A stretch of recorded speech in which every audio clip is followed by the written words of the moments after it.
carrega em 220, que leva Aperta. Já viu do livro? Mamão preto, é um gorila que comeu toda a banana da festa. Desse tamanho que é gente, pobre, Aperta. O que você falou? Você já viu isso aí na ponta dos dedos? Mordeu.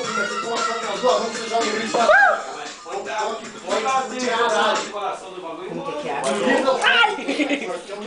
Você deixar aqui? Você faz sim, você for. Não, gente, eu sei mesmo. Isso vai dar Deixar, mal. Bruninho? Que mesmo. Anos atrás, tinha um carinha que era pra você, entendeu?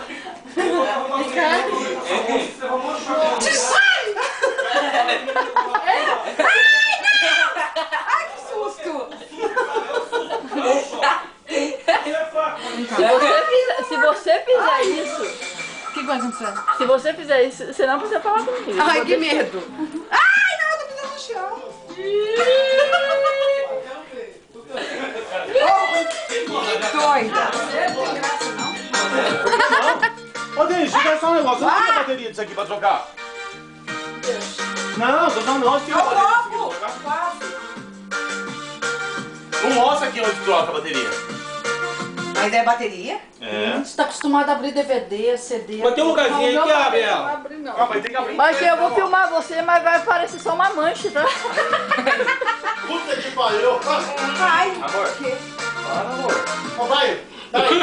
Você tá fazendo o que com a carne aí? Como você tá fazendo com a carne? Eu não sabia se eu comia, eu sabia se eu não comia. O que você fez com a carne agora? Eu sabia que eu não comia, eu sabia que eu não Como comia. você fez primeiro?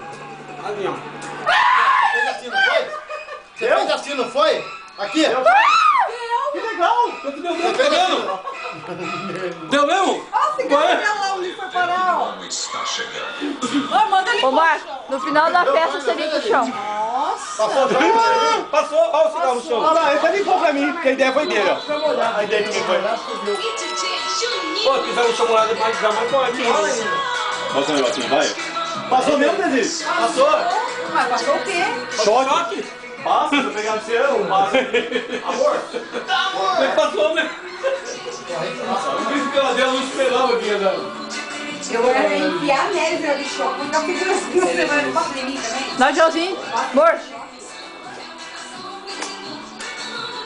Olha aqui. dá um tchauzinho pra câmera da Globo. Olha aqui. Ó. Tchauzinho. Olha aqui, tá lindo, tá falando que tá lindo. É, vou mentir, tá? Aí. Olha que peste ruim.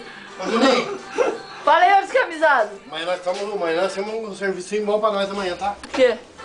Lá na pizzaria. O que você viu? Levar a churrasqueira pra lá. Por quê? Vai? Por quê? Vou vender espetinho de coração. Olha aqui, Juninho. Vixe, Vou lá na frente da pizzaria e depois espetinho de coração Tem pra vender. miséria aqui não. Não vai vir, o filho da puta não vai vir quase ninguém que você convidou. Pô, é muito sacana, cara. Sabe o que acontece? Sabe o que vai acontecer? Eu só não Eu acho uma convido mais. palhaçada, eu acho uma palhaçada isso. Por que fala, ah, Rafael, eu vou sim,